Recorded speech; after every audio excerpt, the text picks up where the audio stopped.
Hello, नमस्कार. कसे आहात सगळे? तर स्वागत आहे तुमचं माझ्या एक नवीन व्हिडिओमध्ये. तर ना मी आज तुमच्यासोबत माझं डेली रुटीन शेअर नाही करणार आहे. फक्त कामं करता करता तुम्हाला मी एक गोष्ट सांगणार आहे. म्हणजे माझं जे मी अनुभवलं आहे किंवा माझ्यासोबत झालेलं आहे ती गोष्ट आज तुमच्यासोबत शेअर करणार आहे. तर ना असं झालंय की खरंच म्हणतात ना, जुन्या ज्या गोष्टी बदलल्या, जुन्या गोष्टी सोडल्या की खूप काही आपल्या आयुष्यात बदलते. ते कसं ना मी सांगते. आधी की नाही आम्ही इथे राहत नव्हतो. हे आमचं नवीन घर आहे. आम्ही आधी दुसऱ्या जुन्या घरी राहत होतो. तर ना तिथे म्हणजे थोडं म्हणजे कंजेस्टेड जागा होती. छोट्या-छोट्या अशा गल्ल्या होत्या. तशा प्रकारचा तो भाग होता. आम्ही तिथे राहत होतो. पण माझ्या लग्नाचे मी 16-17 वर्ष तिथे काढले. माझ्या लग्नाला आता 20 वर्ष होत चालले आहे. तर ना आम्ही तिथे राहत होतो. खूप छान होतं तिथे, पण थोडं घर छोटं होतं. पण नाही का तिथे खूप छान सवयी होत्या. माझ्या 2 मुलांचा जन्म झाला तिथे. मी पण खूप छान, माझा नवरा पण खूप छान आहे. असं काही नाही का मला काही त्रास आहे का किंवा काही असं नाही आहे. पण तिथे ना मला खूप छोट्या-छोट्या गोष्टी, खूप छान-छान गोष्टी अशा लागलेल्या होत्या. सवयी ज्या म्हणतात ना त्या होत्या. आम्ही लवकर उठायची, सगळं व्यवस्थित नीट वगैरे सगळं करत होती सकाळी उठून. माझे मिस्टर सकाळी आमच्या दुधाचा होलसेलिंगचा धंदा होता, म्हणजे बिझनेस होता. तर त्याच्यासाठी आम्हाला रोज सकाळी 4 वाजता उठून जावं लागत होतं. तर ते उठत होते, तर त्यांच्या सोबत मला पण उठून लागत होतं. कारण की दूध पहिले आमच्या घरी येत होतं आणि नंतर मग ते तिथून दुकानासाठी, कॅन्टीनसाठी असं सेलिंग करत होते. तिथे नेऊन द्यायचं आणि काही गिराईक वगैरे आमच्या घरी यायचे, म्हणून आम्हाला सकाळपासूनच उठून जावं लागत होतं. त्याच निमित्तानं मला म्हणजे माझं पण उठणं होत होतं, सोबत कामं होत होते. मुलं लहान होती, शाळा सकाळच्या होत्या.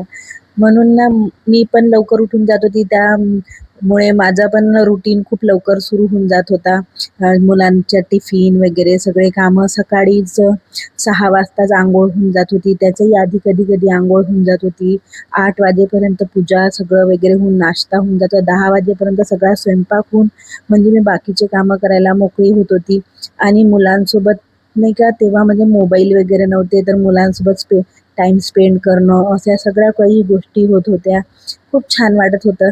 पण ते म्हणते ना काळानुसार आपल्याला बदलावं लागते, जागा पुरेशी पडते, घर छोटं पडते. आपल्याला कधी ना कधी जागा म्हणजे बदलावीच लागते. असं काही नाही आपण एकाच जागी राहणार आहे. मुलांच्या समोरच्या दृष्टिकोनातून आपल्याला ती जागा बदलावी लागते. तसंच काही आमच्यासोबत झालं. म्हणून आम्ही इथे म्हणजे प्लॉट वगैरे घेऊन ठेवलेला होता. मग तो नंतर बांधण्यात आला. मग म्हणजे विचार झाला तसा बांधायचा आणि ते घर सोडायचा. पण खरंच जुनं घर सोडताना पण खूप दुःख होते, कारण की इतके वर्ष आपण आपल्या म्हणजे लग्न होऊन आलेलं, 2 मुलांचा जन्म झाला, सगळं काही गोष्टी तिथे केलेल्या आहे. खूप साऱ्या आठवणी होते, खूप दुःख होते. तरी पण आम्ही आलं. पण तिथे मला खूप छान-छान सवयी होत्या. खूप म्हणजे लवकर सगळं रुटीनच वेगळं होतं. पण जेव्हापासून मी इथे आले आहे ना, माझं सगळं रुटीनच चेंज झालं. माझ्या मिस्टरांनी जो आमचा दुधाचा धंदा होता, तो इथे येण्याच्या अगोदर म्हणजे तो म्हणजे लगेच तेवढ्यातच बंद करून टाकला होता. कारण की आमच्या दुसरं पण एक दुकान आहे. सकाळी दुधाचा बिझनेस करून नंतर 12 वाजता दुसरं दुकान सांभाळणं, ते पण 12 वाजेपर्यंत, रात्रीच्या 12 वाजेपर्यंत दुकान सांभाळणं खूप हेक्टिक होऊन जात होतं त्यांच्यासाठी. आणि मुलं माझे लहान होते, मुलांचे शिक्षण होतं, ते सध्या मदत करू नव्हते शकत. तरी माझा मोठा मुलगा लहान होता, पण मदत तरी भरपूर होती त्याची, मी पण करत होते. पण कसं आहे ना, मुलाच्या शिक्षणाचा समोरच्या भविष्याच्या दृष्टिकोनातून त्याला ते आम्ही करू दिलं नाही. आणि माझ्या घरचा म्हणजे माझे मिस्टर एकटेच आहे, त्यांच्या अंगावर खूप बर्डन होत होतं, कामाचा लोड खूप वाढत होता. म्हणून आम्ही तो दुधाचा धंदा सोडून दिला आणि एकच बिझनेसच्या मागे लागलो, जे म्हणजे आमचं दुकान होतं त्या मागेच आम्ही करायला लागलो, ते सगळं करायला लागलो आणि ते खूप छान मॅनेज झालं. पण इथे नाही का माझं खूप रुटीन चेंज झालं, उशिरा उठणं, कारण की कामाला उशीर होणं, घर पण मोठं आहे म्हणा, ते मला सगळं एकटीलाच करावं लागते. मुलं आता मोठे झाले, शाळा कॉलेज असते त्यांची, त्यांच्यातच मला बिझी राहावं लागते. तेच काम एक झालं का एक झालं की एक असं कामं दिवसभर. मी सकाळी उठते तरी पण मला सगळे कामं करायला 2 वाजतात. नवऱ्याची पण बरोबरी करून द्या, त्यांचा डब्बा म्हणजे जेवण, नाश्ता आणि दुकानाची तयारी, असं सगळं करून द्यायला मला वेळ लागतं. खूप म्हणजे ते म्हणतात ना, बरोबर आहे, की जागा बदलल्या की सगळ्या सवयी पण बदलतात. तसेच माझ्यासोबत पण झालं आहे. तुमच्यासोबत पण होते का कधी? तर कमेंट करून नक्की सांगा.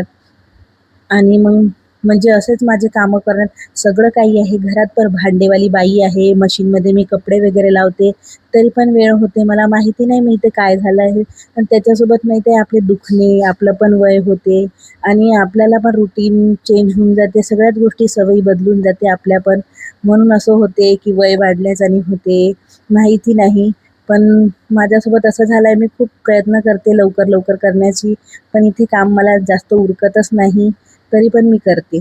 असो, तर आ आज सकाळपासून मी माझे कामं जे असते ते तुम्हाला थोडे म्हणजे दाखवलेले आहे. तसंच कामं असते. स्वयंपाक वगैरे झाला, बाहेरची उठल्याबरोबर तर मला पहिले आधी अंगणातच पाणी घालावं लागते. अंगण झाडा, पाणी टाका. झाडं पण आम्ही भरपूर वगैरे लावून ठेवलेले आहे. तर असं आणि बाकीचे मग घरातले वगैरे कामं केले, सगळे झाले माझे.